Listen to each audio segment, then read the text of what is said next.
अस्सलाम वालेकुम नाजरीन, welcome to the late night show. मैं हूं बिलाल हुसैन और उम्मीद है आप खैरियत से होंगे और हमारा मुल्क ऐसे ही शादबाद रहे। आज हमारे साथ मौजूद हैं, आप शेफ़ हैं, आपका अपना ऑनलाइन स्टोर भी है MS फूड के नाम से। हिना ज़ीशान हमारे साथ मौजूद हैं, उनसे बात करते हैं। अस्सलाम वालेकुम। वालेकुम अस्सलाम। कैसी हैं आप? अल्हम्दुलिल्लाह, आप कैसे हैं? अल्हम्दुलिल्लाह। हिना ज़ीशान, कैसे जर्नी स्टार्ट की शेफ़ के वाले से, और क्या इरादा था या बस ऐसे ही दिल किया चलो ये भी कर लेते हैं? नहीं, इरादा तो बिल्कुल नहीं था। असल में शुरू में मैं कपड़े सेल करती थी अपने घर में। फिर कपड़े सेल करते करते मैंने स्कूल में कैंटीन स्टार्ट ले ली थी। जब कैंटीन ली, फिर जब कोविड आया तो आपको पता है स्कूल्स बंद हो गए और काम तो करना था कुछ ना कुछ, बैठना तो था नहीं। फिर हस्बैंड और मैंने सोचा कि चलो कोई घर से हम काम शुरू करते हैं। फिर हमने घर से स्टार्ट लिया था और उस वक्त कोविड था तो माशाल्लाह से बहुत अच्छा रिस्पांस था क्योंकि सब कुछ बंद था। तो जब वो हुआ, लोगों को पसंद आया हाथ का खाना, पिज़्ज़ा वगैरह, जो मैंने उस वक्त मैंने कोई क्लासेस नहीं ली थी तो लोगों को बहुत पसंद आया। फिर हिम्मत बढ़ी है कि भाई हाँ मैं कर सकती हूँ काम। फिर कोविड के बाद मैंने केक की क्लासेस ली थी। बेसिक जो मैंने स्टार्ट लिया था, क्योंकि मैं वैसे तो केक बनाती थी और ऑर्डर वर्क भी आता था, लेकिन फिर मैंने करना शुरू किया कि मैं कोर्स करूं ताकि सर्टिफिकेट होगा तो लोग आएंगे, क्योंकि आजकल आपको पता है कि हर चीज के लिए आपको सबूत चाहिए लोगों को। तो फिर मैंने क्लासेस ली प्राइवेट इंस्टीट्यूट से, मैंने किए कोर्स, फाउंटेन वर्क का किया, क्रीमी वर्क का किया। फिर इसी तरह करते करते थोड़ा सा मैं तो मतलब स्वीट डिशेस के अलग कोर्सेज होते हैं? हाँ, जैसे केक्स के शेफ से होते हैं कोर्सेज होते हैं, और अगर आप कंप्लीटली कर्नरी आर्ट जैसे मैंने किया एडवांस प्रोडक्शन में, ये 1 ईयर का कोर्स था मेरा। और उसमें मैंने जो है तकरीबन सारी चीजें, मतलब आप देसी से लेकर बेसिक से लेकर जो है आप एडवांस खाना, चाइनीज 1 to 1 हर चीज आपको सिखाई जाती है। फिर मैंने उस कोर्स में एडमिशन लिया क्योंकि मेरे साथ थोड़ी प्रॉब्लम ये आ रही थी, मैं इवेंट्स में जाती थी तो लोग कहते थे कि आप शेफ क्यों लगा रही हैं अपने नाम के आगे, आप तो सर्टिफाइड थे ही नहीं शेफ। अब ये वाली बड़ी मतलब एक टेंशन हो गई कि हम तुम्हें काम भी करना है और लोग पहचानेंगे भी, लोगों को भी थोड़ी जलन होती है हाँ कि कैसे कर रही हैं। फिर उसके बाद मैंने कोर्सेज किए, अल्हम्दुलिल्लाह अभी 1 महीना हुआ है मुझे अपना सर्टिफिकेट मिला है मेरा कंप्लीटली एडवांस प्रोडक्शन का जो है।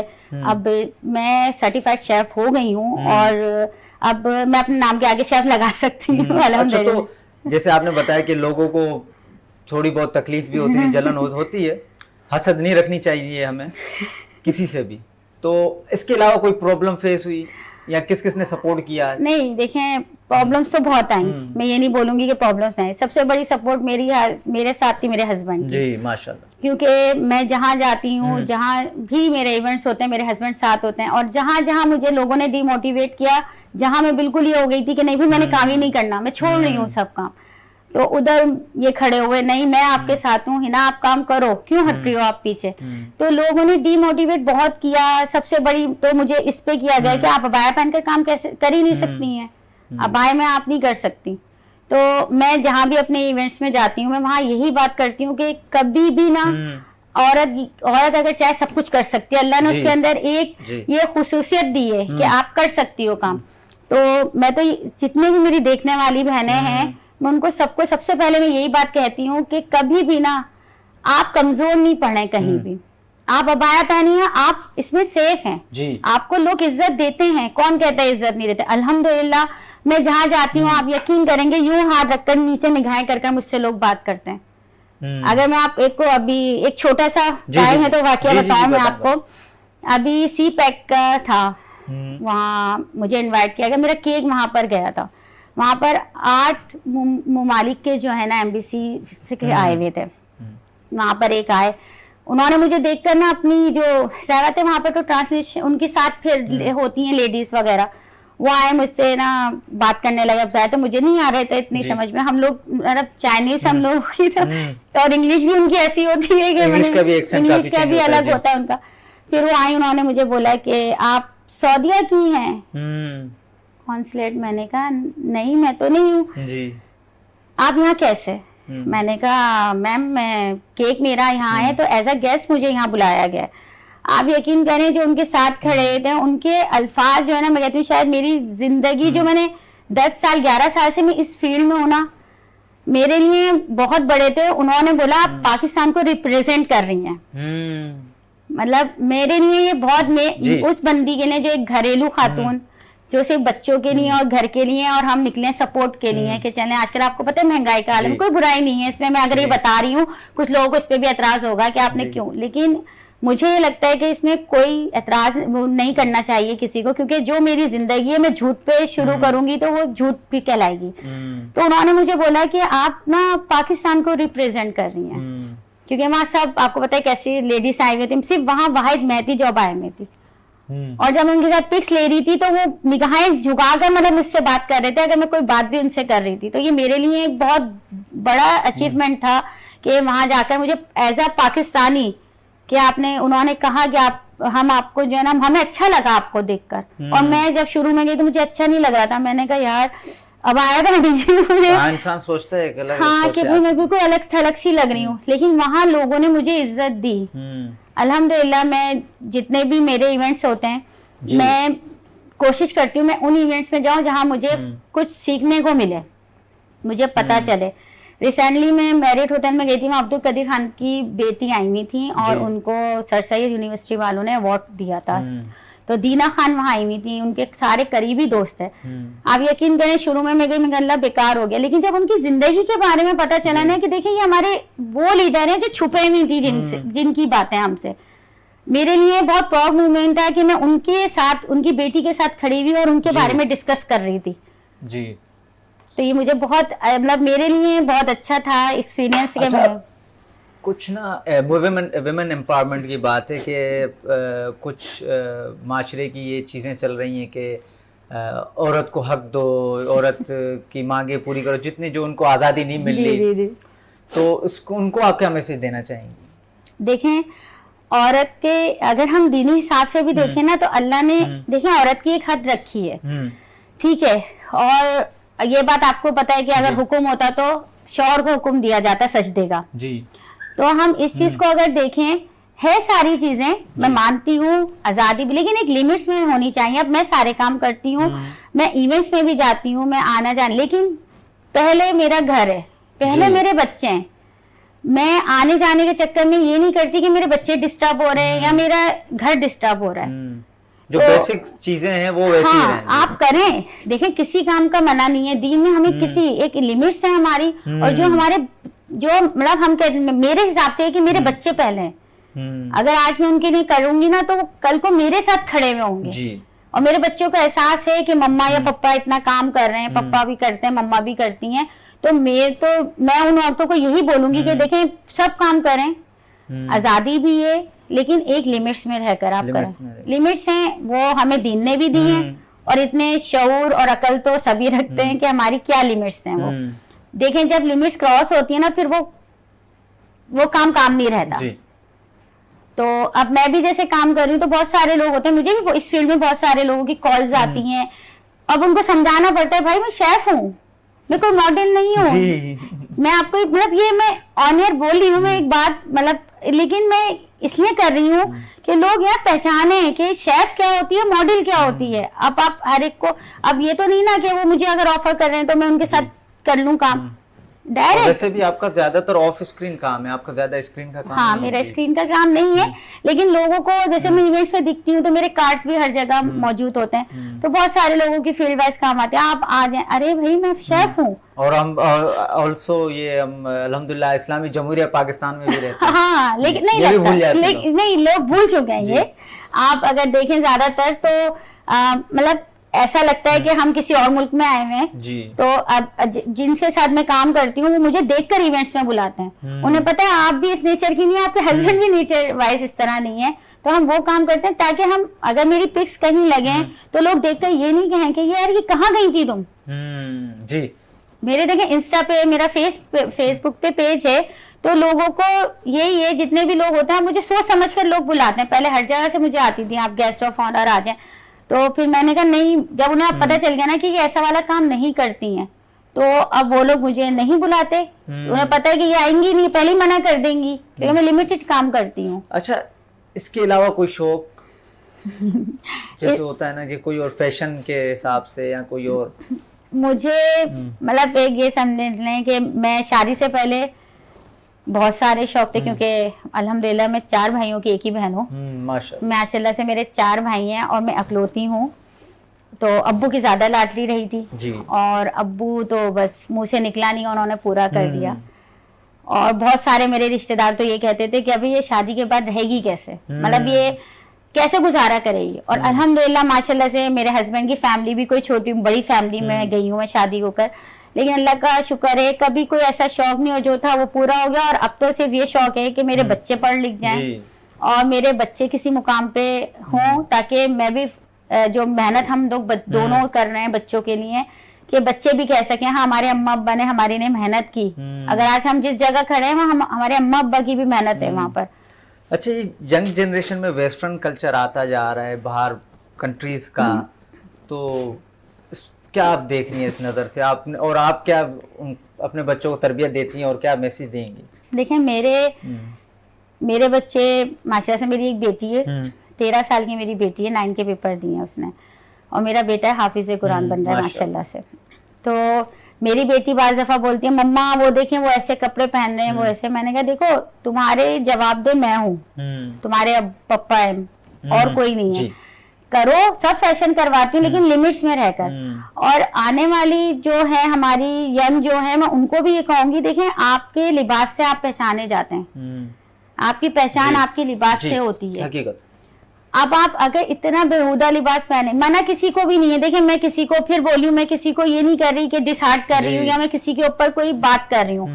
आपने एक सवाल पूछा, मैं नॉर्मल बात कर रही हूँ। वो तो ऐसा अपना पहनावा रखें कि दूसरा आपकी मिसाल दे, ये ना हो कि वो कहे कि अभी अच्छा मुंह पे तो आपके सही है जी, लेकिन पीछे फिर आपको गिने अल्फाजों में यूज होते हैं वो अल्फाज, वो बुरे लगते हैं।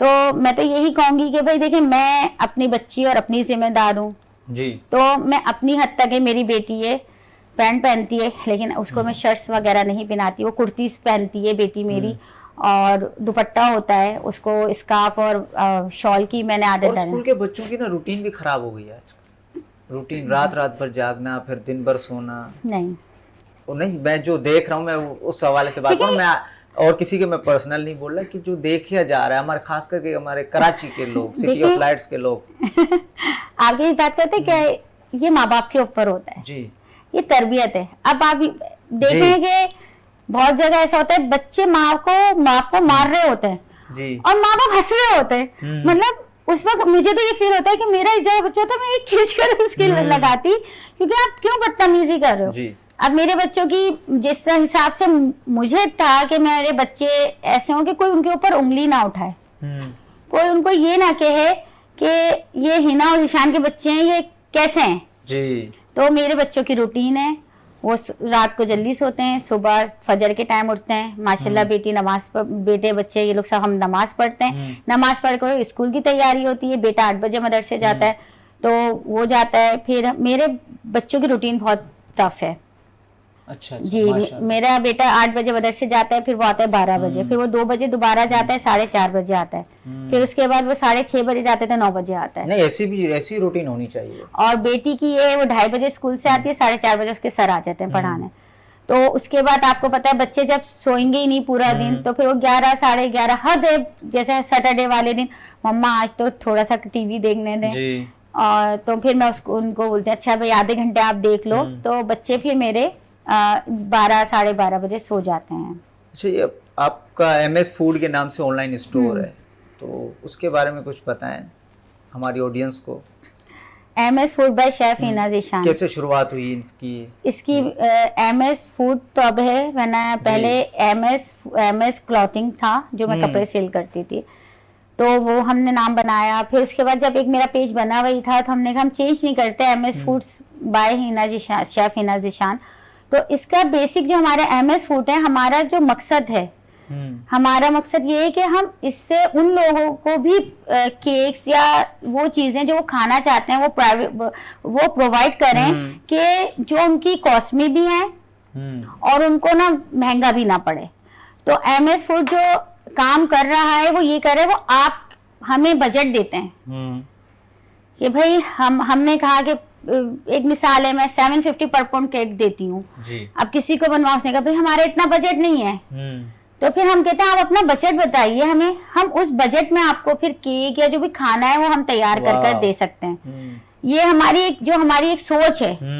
मेरे हस्बैंड और मेरी ये सोच है कि हम प्रमोट करें, अपने काम को तो करें, और साथ साथ आपके प्रोग्राम के उससे मैं बताना भी चाहूंगी कि अभी रिसेंटली मैंने जो है क्लासेस का भी मैं सोच रही हूँ देने का, लेकिन मैं उन खवातीन को दे रही हूँ जो बेचारी कहीं दूर नहीं जा सकती, जो ज्यादा पैसे खर्च नहीं कर सकती हैं, तो उनके लिए मैं अपने घर में ही मैंने अभी स्टार्टिंग लूंगी इंशाल्लाह, क्योंकि मैंने अभी अपनी एमएस फूड को रजिस्टर के लिए गया हुआ है।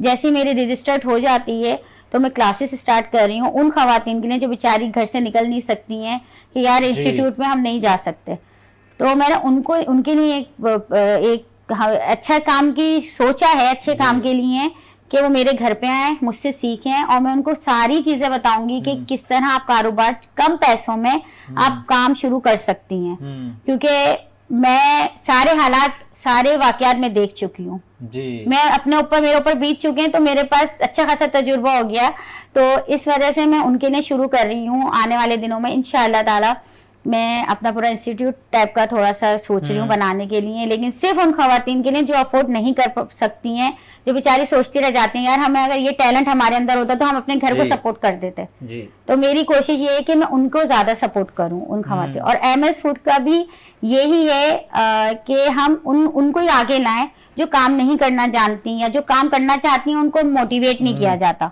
क्योंकि हमारे यहाँ एक बहुत गलत कॉन्सेप्ट है कि अगर आप आगे बढ़ रहे हैं ना तो बस तो टांगे खींचने वाले वो ऐसे आ जाते हैं कि बंदा खुद परेशान हो जाए, मैंने ऐसा क्या कर दिया, जिस पे आप सोच भी नहीं सकते वो भी आ जाते हैं। हाँ, तो मैंने यही सोचा, मैं हर इंटरव्यू में अपने या जब भी इवेंट में जाती हूँ मैं लेडीज को यही कहती हूँ, ये नहीं सोचे आप अबाया पहन रही हैं, ये नहीं सोचे आप नकाब लगा रही हैं, जब आपने अल्लाह की रस्सी थामी है ना तो अल्लाह आपको कभी ना उम्मीद नहीं करता। मैं जब इस फील्ड में आई हूँ मेरे पास कोई मुझे सपोर्ट के लिए मौजूद नहीं था,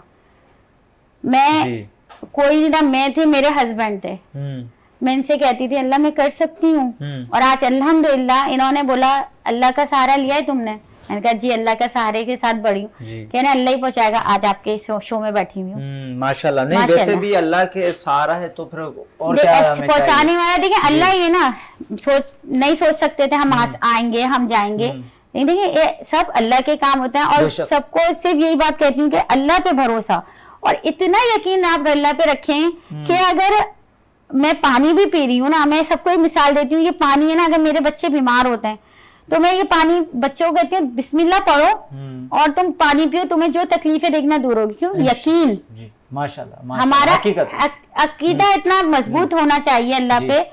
मैं सिर्फ अल्लाह से, अल्लाह पाक ये मसला हो गया, मैं बिल्कुल अल्लाह से फ्रेंड में होते ना बच्चों की तरह, मैं अल्लाह पाक बैठे हुए से ये नहीं कि मैं जानामाज बिछा रही हूँ बैठी हुई, अल्लाह मियां ये हो गया अल्लाह, और माशाल्लाह से यकीन है ना, अकीदा है जी, अल्लाह ताला आपको निकालता है। आज मैं रजिस्टर्ड करवा रही हूँ अपनी कंपनी अल्हम्दुलिल्लाह माशाल्लाह, तो मेरे रब की करम नवाजी है मेरे ऊपर, वरना मेरी कोई औकात नहीं है कि हम ये कर सकें जी, बस यही होंगे। तो आपकी कैसी है डेली लाइफ रूटीन, और उसके बाद कितना फर्क पड़ा है आपने जब ये काम स्टार्ट किया? मेरी डेली रूटीन थोड़ी सी मेरी टफ है, टफ इसलिए है कि, लेकिन अगर मैं आज से 6 साल पहले 5 साल पहले की डेली रूटीन देखती हूँ उससे तो बहुत अल्लाह ने करम किया है। अच्छा।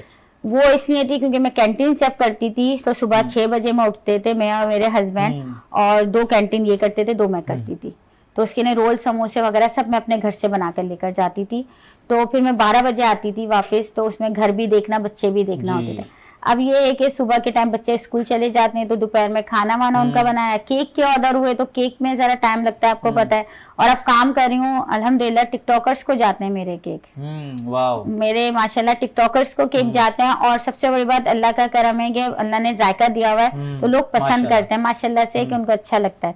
फिर शाम में होता है केक्स वगैरह बनाती हूँ, फिर बच्चों के लिए आपको पता है खाना बनाया वो शाम के, अब जब अम्मा शेफ हैं तो ये तो बड़ा और नखरे भी होते होंगे ना कि नखरे, हाँ नखरे, और फिर मम्मा आप आज नई चीज बना दें, कोई आपने जो सीखी है ना वो नहीं बना दें, अब वो बच्चों की फरमाइशें प्रोग्राम होते हैं, फिर मगरिब के बाद बेटा चला जाता है मदरसे। हमारे यहाँ एक रूटीन है कि मेरे जोहर की नमाज के बाद हम खाना खा लेते हैं 2 बजे दोपहर का जी। मतलब बेटी आई और हमने दस्तरखान लगाया और हमारे यहाँ 5:30 बजे शाम की चाय हो गई और 9 बजे जैसे मेरे हस्बैंड आते हैं 9 बजे हम दोपहर रात का खाना खा लेते हैं। 10 बजे हमारा किचन ऐसा और होता है जैसे यहाँ कुछ पका ही नहीं है हमारे यहाँ इसके। और अगर कभी इत्तेफाक है कहीं जाना हो या कहीं कोई दावत हो और 11 बज जाए तो मेरे बच्चे बिल्कुल हिम्मत छोड़ देते हैं, मम्मा बहुत टाइम हो गया, मम्मा बहुत टाइम हो गया, क्योंकि मैंने उनकी रूटीन बनाई है। आपने रूटीन पे बात की थी तो मेरे बच्चों की ये रूटीन है। अच्छा कभी इत्तेफाक होता है, कभी कोई मूवी देख रहे हैं हम लोग रात को 1-2 बज गए तो बच्चों को तो मैं कहती हूँ 34 दफा का खाना तुम लोगों को देखना पड़ जाता है, मम्मा ऐसा भूख लग रही है हमें कुछ देना है। हमें उनकी रूटीन अलग है ना, रूटीन अलग है मेरे बच्चों की। सुबह हम 7 बजे नाश्ता कर लेते हैं, हम 7 बजे नाश्ता कर लेते हैं तो हमारे 2 बजे भी मेरे हिसाब से बहुत लेट हो जाता है कि बच्चों को भूख लगने लगती है। 7 बजे आपने नाश्ता किया हुआ है तो 2 बजे हम लोग खाना खा लेते हैं। मैंने ये रूटीन अपनी अल्हम्दुलिल्लाह ये सेट हुई हुई है मेरे बच्चों की। अच्छा पहले जो होता था ना कि जैसे अब यंग जनरेशन की बात हो रही है, पहले होता था कि एक घर में एक टीवी होता था तो उस पर सारे बैठ के देखते थे। अब हर किसी के हाथ में अपना टीवी है, मोबाइल, सेलफोन। तो इस जनरेशन को आप क्या मैसेज देना चाहेंगे कि कितना यूज़ करें कितना ना करें? एक आप खुद भी वो किसी की माँ है तो एक बच्चे की नज़र से आप कैसे यंग जनरेशन को मैसेज देना चाहेंगे? देखें मैं सिर्फ इतनी बात कहूँगी, मैं परसों एक पढ़ रही थी कि जिसने मोबाइल बनाया ना वो अपने बच्चों को मोबाइल ही नहीं देता, उसे पता है कि ये कितना खतरनाक एक चीज है। इसी बात पे एक शायद आफरीदी की बात मुझे याद आ गई। कभी कभी कहते हैं ना कुछ पढ़ा हुआ आपको याद आ जाता है। उसने उनका एक इंटरव्यू पढ़ ली थी तो उन्होंने बोला कि मैंने अपनी बच्चियों को मोबाइल नहीं लेकर दिया हुआ और मैं हैरान होता हूँ कि बच्चे रो रहे हैं खाना खा रहे हैं आपने मोबाइल पकड़ा दिया। तो कह रहे हैं ये मोहब्बत नहीं है, आप माएँ बच्चों से जान छुड़ा रही हैं जी। उसने कहा मेरे बच्चों की जब मंगनियां होंगी ना जब मैं मोबाइल दूंगा। तो भाई मैं यही कहूंगी हर चीज की देखें वही लिमिट आ जाती है। अगर आप लिमिट से अब आप देखें बच्चों में पाकिस्तान में आप शरह देखिए कि दिमागी मसाइल कितने हो रहे हैं बच्चों के, पहले कभी हमने नहीं सुने लेकिन अब बच्चों में इस कदर दिमागी मसाइल, इतने इतने से बच्चों को देखें सर में दर्द हो रहा है, इतने इतने से बच्चों के आप देखें चश्मा लगा हुआ है। तो आप ये सब वालिदैन के अब इतने से बच्चे डिप्रेशन की बात हाँ मतलब वो वाली मतलब मैं ये कहती हूँ उस उम्र में तो हमें ये भी नहीं पता था डिप्रेशन होता क्या है। और आजकल के बच्चे यार बड़ी टेंशन, अरे वो किस बात की टेंशन है आप लोगों को? अब मैं आपको बताऊं मेरे घर में ना लैपटॉप है ना टैबलेट है ना मोबाइल है, सिर्फ एक मोबाइल मेरा है एक मेरे हस्बैंड का है। वाह वाह प्रोड्यूसर साहब ब्रेक का कह रहे हैं और हमें भी ऐसे ही कोई कदम उठाने पड़ेंगे क्योंकि उम्र के से पहले एज से पहले हमें एहतियात करना चाहिए। ब्रेक के बाद हाजिर होते हैं। ब्रेक के बाद खुश आमदीद। हिना ज़ीशान के साथ बात कर रहे थे हम, वो खुद शेफ़ भी हैं, MS फूड उनका अपना ऑनलाइन स्टोर भी है। उस स्टोर के हवाले से बात की हमने, उनके अपने जो शेफ़ हैं उस प्रोफेशन के हवाले से हमने बात की। अब उनसे हम थोड़ा कुछ एजुकेशन के बारे में बात करते हैं। जो एजुकेशन सिस्टम हमारा चल रहा है, प्राइवेट सेक्टर हैं, गवर्नमेंट सेक्टर है, गवर्नमेंट के कुछ अलग हालात हैं, प्राइवेट के कुछ अलग हालात हैं। तो आपके अपने बच्चे भी हैं, तो आपको क्या लग रहा है एजुकेशन में तरक्की हो रही है या आप जैसे आप बचपन में जो पढ़ रहे थे आपके बच्चे भी वही पढ़ रहे हैं? आजकल जो है ना मुझे ये लगता है, मेरी बेटी खुद मैट्रिक में गई है, मुझे लगता है सिर्फ लिखवा ही रहे। आपको समझाना जो चाहिए, जो हमने समझा है ना, अगर हमने इंटर भी किया है ना तो वो हमारा इंटर जो है ना बहुत आज के हिसाब से मैं देखूं हमें इंफॉर्मेशन है। आजकल के स्कूल में प्राइवेट में खास तौर पे मैं इस बात को बड़ा वो करती हूँ कि मेरी बेटी को ये नहीं पता कि 6 सितंबर को क्या हुआ था, 11 सितंबर को क्या हुआ था। तो मकसद कहने का ये कि एजुकेशन का मतलब क्या है जी। आप अपनी जो हमारी तारीख है हमें उसके बारे में तो कम से कम पता हो। अब हम लोग थे तो हर इवेंट को सेलिब्रेट किया जाता था, हमें पता होता था जी। अब बच्चे ये पूछ रहे थे हज पे मम्मा अच्छा हज कौन सा रुकन, अरे ये अहम है भाई, आप ये तो हमारा दीन ही है। अब क्या आप दूसरी फजूलियात में पढ़ना है, ये फराइज हैं, रेड डे येलो डे। तो मैं यही कहूंगी कि भाई देखें पढ़ाई को आप पढ़ाई की तरह रखें, जो पढ़ाई है वो पढ़ाई हो, बाकी अभी कोई चीज मना नहीं है आपको, आप करें। उसमें स्टूडेंट्स की कोताही नहीं है, स्टूडेंट्स की कोई लापरवाही नहीं है। देखिए जैसे टीचर वैसे स्टूडेंट। नहीं, ये तो सही हकीकत है, क्योंकि जब यंग टीचर्स आ गए, आप ये देखे ना कि स्टूडेंट से बात करते हुए टीचर लगते नहीं है कि वो, आप मैट्रिक के स्टूडेंट के टीचर्स को देख लें, उनके हम उम्र लग रहे होते हैं। अब मेरी बेटी है, बल्कि इनके पापा कभी कहते हैं, मेरे हस्बैंड कहेंगे अरे यार तुम्हें जब सुबह से देखो तुम लिख ही रही होती हो, तुम पढ़ोगी कब जी। इतनी मोटी मोटी कॉपीज हैं, रजिस्टर्ड है, यकीन करें पूरे पूरे भरे हैं, आप लिखवा रहे हो, आप समझाओ भी तो, समझाओ भी तो, लिख क्या रहे हैं। हाँ, अब पहले स्कूल में थे, पहले के टाइम पे मुझे याद पड़ता है कि स्कूल में मना कर देते थे आप ट्यूशन नहीं लगवाएंगी, हम स्कूल में पढ़ा रहे हैं, आप ट्यूशन क्यों लगवा रही हैं। और अब तो मस्ट हो गया है, ट्यूशन नहीं लगवा, ट्यूशन कोचिंग सेंटर्स वगैरह, अब उनके भी दिमाग हो गए जी। अब आप जब आप इतनी फीसें ले रहे हैं, आप प्राइवेट स्कूल्स हैं, आप एक एक बच्चे से 6-6, 7-7 हजार फीस ले रहे हैं, तो आप हमें वो भी हमें भी तो दें कि हम भी खुश होंगे हमारा बच्चा पढ़ रहा है जी। अब हम जब भी जाते हैं, आज इसका फीस, इसकी फीस, चले आप ले रहे हैं, आपका राइट बनता है जी, लेकिन आप फिर उस पर फोकस भी तो करें पढ़ाई के ऊपर। रट्टा लगवा रहे हैं, नहीं रट्टा भी नहीं है, वहां पर ये सिस्टम है कि बस आप घर पे कर लें। अरे भाई घर पे बच्चा कैसे करेगा जी, बच्चा जब करेगा जब उसने समझा हुआ है। अब बहुत सारी चीजें हैं, जैसे मैंने जो है साइकोलॉजी में किया हुआ है पढ़ाई मैंने, तो मेरी बेटी मुझे कहती है मम्मा आप ना सबको समझ जाती हैं, तो मैंने कहा देखो मेरी वो पढ़ाई है, हालांकि 10 साल 11-12 साल मुझे हो गए पढ़े हुए, लेकिन मुझे अभी तक याद है। क्यों? क्योंकि उस वक्त थे पढ़ाने वाले उस्ताद, जब तक दिमाग में नहीं बैठते थे ना छुट्टी नहीं देते थे वो लोग। तो आप कैसी स्टूडेंट थी अपने स्कूल में, फिर कॉलेज में?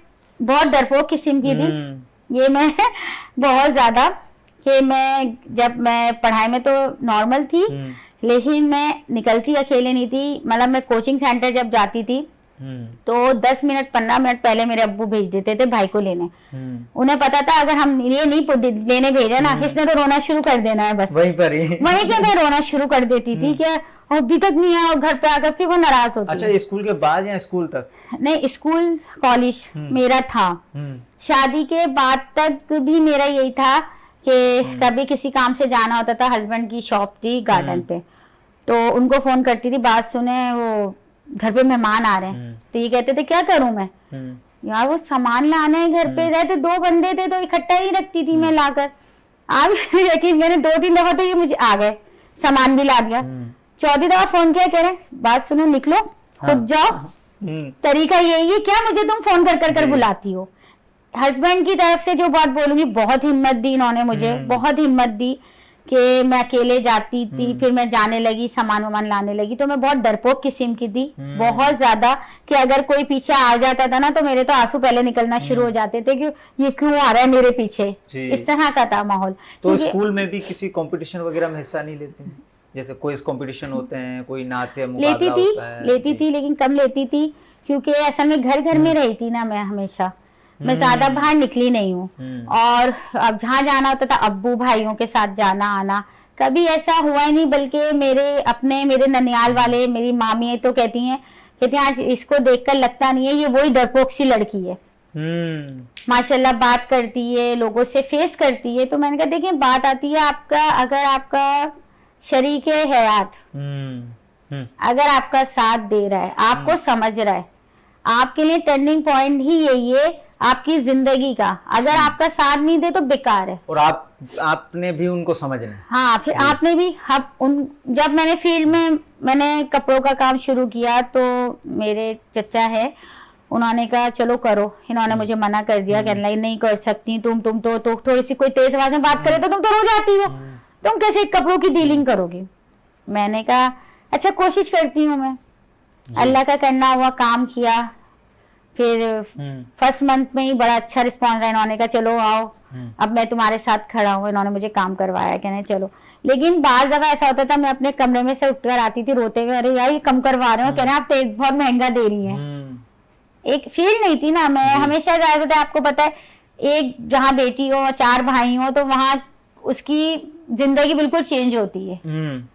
जहाँ आपको पता हो कि आपकी एक आवाज पे सारी बातें पूरी हो रही हैं, तो आपको पता है वो बर्दाश्त भी नहीं कर सकती। मैं अपने अब्बू अपने ही है मेरे, तो उनकी कमी में हर जगह मैं जितनी भी सक्सेसफुल होती हूँ, या मैं जब अभी मुझे माशाल्लाह से राइजिंग स्टार का अवार्ड मिला है माशाल्लाह। रिसेंटली, तो मैं उनकी कमी बहुत महसूस करती हूँ, क्योंकि वो बड़े वो होते थे, कहते थे यार तुम थक जाती होगी, इतनी मेहनत करती हो, तुम ये करती हो, लेकिन वो इस पे भी खुश होते थे कि चलो तुम में इतनी हिम्मत है, तुम ये काम कर रही हो। वरना लोग आपको पता है आजकल मांगना ज्यादा पसंद कर लेते हैं कि भाई नहीं हो रहा हमसे काम, इससे मांग लिया उससे मांग लिया। और मेरी और मेरे हस्बैंड की सिर्फ एक सोच है कि अल्लाह पाक हमेशा अपना मोहताज रखना, इंसानों का मोहताज नहीं बेशक, रखना। बेशक। हम उठते बैठते यही दुआ करते हैं हम लोग। आमीन आमीन। अच्छा, जो आपने अभी मांगने वाली बात की, तो मुल्क की सूरत हाल जो चल रही है अब सबको पता है, तो उस हवाले से आप एक हाउस वाइफ को, एक माँ को क्या मैसेज देंगी?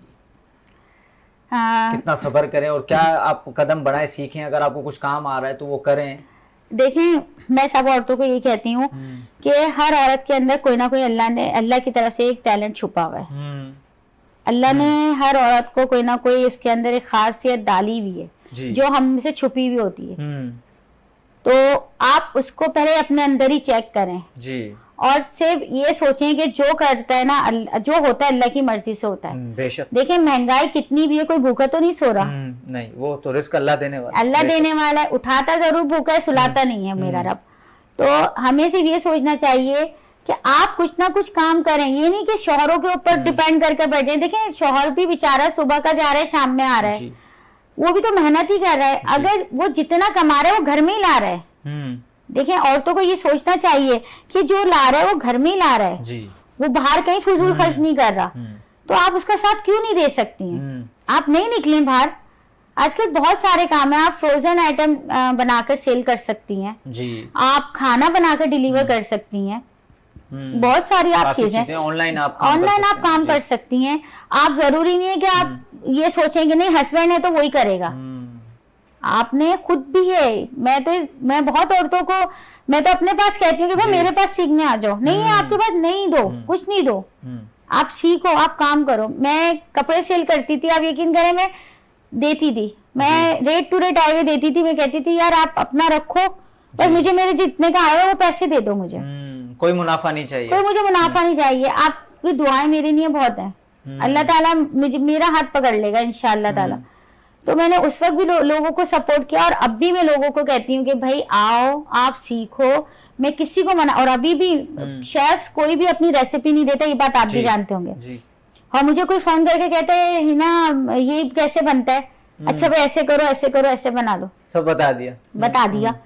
क्यों? क्योंकि जो मेरे शेफ हैं जिनसे मैंने सीखा है वो मुझे कहते हैं कि ये वो दरिया है कि आप जितना इसको फैलाएंगे ना ये बढ़ेगा, आप इसको करें। और एक बात वो और कहते हैं, कहते हैं आप किसी भी मुकाम पे पहुंच जाएं जी, वो आप ये मत सोचें कि मैंने सब कर लिया है। हमेशा ये मुझे कुछ नहीं आता। आजिज़ी होनी चाहिए आपके अंदर, और सीखने का जो ये कभी खत्म नहीं होता। आपने सीखते ही रहना है जिंदगी में, तो कामयाब भी है एक ये। और एक मेरा असूल है कि अपने उस्ताद को हमेशा याद रखें। सबको यही बात बोलूंगी, जिस दिन आपने उस्ताद को अपने भूल गए आप नाकाम, बर्बादी आपकी शुरू। हमेशा अपने उस्ताद को याद रखें, जिसने आपको सिखाया, जिसने आपको इस मुकाम पे पहुंचाया कि आप दुनिया के सामने खड़े होकर आप काम कर रहे हैं, आप लोगों को अपने बारे में बता रहे हैं और आपको अपना हुनर दे रहे हैं। हाँ, उस्ताद मतलब वो हमें हर चीज सिखा रहा है। मैं अब तक हूँ, मैंने जिधर से क्लासेस ली हैं, मैं वहाँ कोई वनडे क्लासेस होती है मैं अभी भी जाती हूँ। मैंने ये नहीं कि नहीं जाती, मुझे जो अच्छी लगती है मैं वहाँ लेने जाती हूँ। मैं अपने शेफ से मिलती हूँ, मेरे कांटेक्ट होते हैं। कोई भी मेरी कामयाबी होती है मैं सबसे पहले उनको वॉइस मैसेज करती हूँ, सर मैम ये देखे मैंने ये करा। वो कहते हैं अल्लाह ताला आपको कामयाब करे। तो मेरा कहना यही है कि जिससे भी सीखे, चाहे वो उस्ताद हो या माँ हो या आपकी कोई कुलीग हो या दोस्त हो, उसको बस ये कहें कि हाँ तुमने हमारे लिए करा जी, उसका शुक्र अदा करें। उसको हमेशा ये करें कि हाँ भाई शुक्रिया, तुमने मुझे बहुत सपोर्ट किया। या मैं अपने मेरे साथ जिसने भी किया, मैं कहती हूँ जिंदगी भर मैं उनको नहीं भूल सकती। जब मेरा कपड़ों का काम करवाया, मेरे चच्चा थे चच्ची थी, वो आगे आए, उन्होंने कहा तुम स्टार्ट लो। कैंटीन हुई, कैंटीन हम लोगों ने स्कूल्स की, वो मेरी कजन ने मेरी करवाई कि तुम एक कैंटीन उसने दी, बाकी हमने धोनी दोनों ने मिलकर कि हमने अच्छा, करना। ड्रामास देखते हैं आप? इतने शौक से नहीं देखती।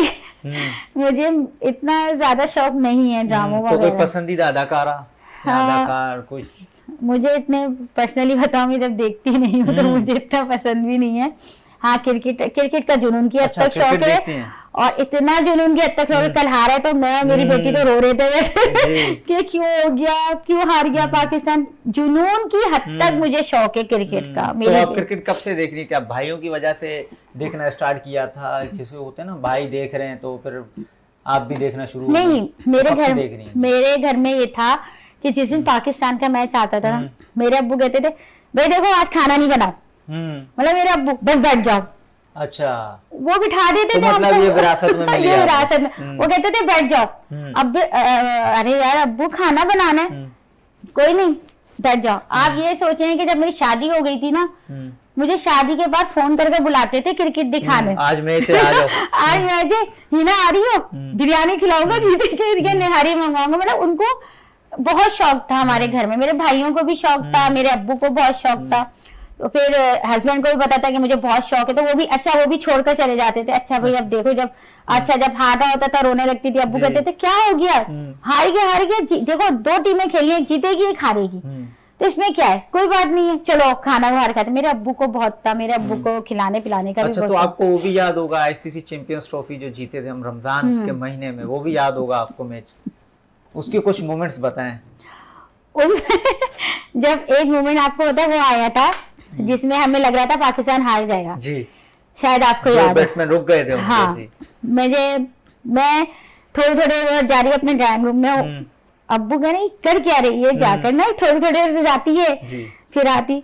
अब्बू पीछे आए नमाज पढ़ रही थी और नमाज पढ़ते हुए रो रोते हुए दुआएं मांग रही थी। अब्बू कहने लगे अल्लाह, एक तो इन लोगों को शौक का आलम देखो। वो बहुत अच्छा मोमेंट था। और सबसे बड़ी ख्वाहिश भी मेरी ये है कि मैं, अल्लाह पाक मुझे इतना मतलब करे कि मैं क्रिकेटर से मिल सकूं। मेरी बेटी दीवानगी की हद तक मेरे बेटे और बेटी को मतलब पसंद है क्रिकेटर ना। तो ये कि उस वक्त पाकिस्तान हमारे कौमी टीम के कप्तान भी कराची के थे, सरफराज अहमद साहब। तो कैसी मोमेंट को जीते तो आपने कैसे सेलिब्रेट किया, कुछ बताएं? उसमें सेलिब्रेशन ये थी कि हम तो खुशी से नाच रहे थे, और मेरा भाई तो ना रोटो पे निकला हुआ था, तो वहां बकायदा उसको ना कंधे पे उठाया हुआ था। तो टीवी में भी वो आया था। वहां तो आपको पता है फौरन आ जाते हैं। तो मेरे भाई की वीडियो आई थी, तो हम लोग उसको छेड़ रहे थे। हमने कहा भाई तुम भी ना कहाँ चले गए थे, कह रहे तो तुम लोग भी आ जाते ना सेलिब्रेशन के लिए। हमारा ये होता है कि हम लोग खुशी बहुत मना रहे होते हैं, और खुशी होती है जाते अपनी टीम। देखें अपनी टीम को ही, अगर कल भी बुरा खेली है वो, मेहनत करते हुए हारी है, कोई बुरा नहीं खेले वो लोग, उन्होंने मेहनत की, किस्मत लक ने साथ नहीं दिया उनको। तो आपको फेवरेट खिलाड़ी कोई? मेरा फेवरेट खिलाड़ी शाहिद आफरीदी। शाहिद आफरीदी, बस एक ही। और अभी रिसेंट में सरफराज अहमद माय फेवरेट। अभी मैं कोशिश में लगी हूँ कि अगर मैं उनको, वो कराची में ही रहते हैं, तो मेरी कोशिश है कि मैं उनसे मुलाकात हो जाए। मेरी बहुत बड़ी ख्वाहिश है कि मैं सरफराज भाई से मिलूं जाकर। तो क्योंकि अदाकारों से तो मैं बहुत मिल चुकी हूँ माशाल्लाह से, अदाकारों से तो मैंने बहुत मुलाकात की है, लेकिन मेरी ख्वाहिश ये है कि मैं क्रिकेटर से मिलूं, और सरफराज भाई और शाहिद भाई से ज़रूर मिलूं। अगर मुझे मौका मिला तो मैं उनसे मिलना ज़्यादा पसंद करूंगी। और ये जो अभी हमारी नई टीम है, अभी नेक्स्ट इनके लिए बड़ा इवेंट आ रहा है, world cup, cricket world cup, जो कि हमारे पड़ोसी मुल्क में है वो वर्ल्ड कप।